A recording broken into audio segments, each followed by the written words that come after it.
மக்களை காப்பாற்றுக்கு தான் அரசாங்கம், மக்களை அழிக்கிறதுக்கு அரசாங்கம் இல்லை. 24 டாஸ்மார்க் ஓடத்தான் செய்யுது. 24 சேவை. பாமர மக்கள் ஏழ்மையானவங்க வந்து 135 ரூபாய்க்கு வாங்குற சரக்கை வந்து ஒரு கோட்டரை எக்ஸ்ட்ரா 10 ரூபா வாங்குறாங்க. அவங்க வாழ்வாதாரம் பாதிக்குது பாவம். ஆமாம், இன்னும் வாங்கத்தான் செய்கிறாங்க. இல்லை சார், இன்னும் வாங்கத்தான் சார் செய்கிறாங்க.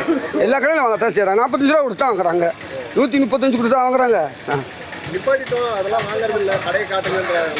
என்னத்தை சார் கடையை காட்டுறது? அவங்களே வந்து வாங்க, அமைச்சர் வந்து வாங்க சொல்லுங்கள், மார்வெஸ்டில் வந்து வாங்க சொல்லுங்கள். அவங்களுக்கு மட்டும் என்ன எக்ஸ்ட்ரா ஒரு 45 ரூபா குறைச்சி 100 ரூபாய்க்கா கொடுக்க போகிறாங்க?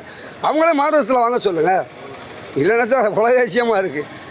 இதெல்லாம் மக்களோட போராட்டம், மக்களோட மனது சார். அவங்க சொல்லுவாங்க, அவங்க மேலே இருந்து கீழே பார்க்குறாங்க, நான் கீழே இருந்து மேலே பார்த்துக்கிட்டு இருக்கிறாங்க சார். என்ன சார் சாதாரணமாக சொல்லிட்டீங்க விலைவாசி? இப்போ விலைவாசி வந்து கொலைவாசிக்கு சமமாக இருக்குது. விலைவாசி வந்து கொலைவாசிக்கு சமமாக இருக்குது. கரண்ட்டு பில்லு, வீட்டு தெருவை, வீட்டு தண்ணி தெருவை பாருங்கள் சார் எப்படி இருக்குது. தண்ணிக்கெல்லாம் டபுள் மடங்கு வாங்குறாங்க சார். ஆமாம், இப்போ கடந்த ஆட்சியை விட இப்போ டபுள் மடங்கு நகராட்சி வாங்குது. ஆமாம், வீட்டு தெருவையும் அப்படி தான் இருக்குது. பாமர மக்கள் எங்கே சார் பார்க்குறாங்க? கார்பரேட்டர்கள் தான் நல்லா இருக்காங்க. இந்த ஆட்சியில் வந்து பெரிய கார்பரேட்டர்கள் தான் நல்லா இருக்காங்க, தொழிலதிபர் தான் நல்லா இருக்காங்களே தவிர தொழிலாளிகள் எங்கே சார் நல்லா இருக்காங்க? எந்த தொழிலாளிக்கு எந்த கார்பரேட்டு சம்பளத்தை கூட்டி கொடுக்கான்?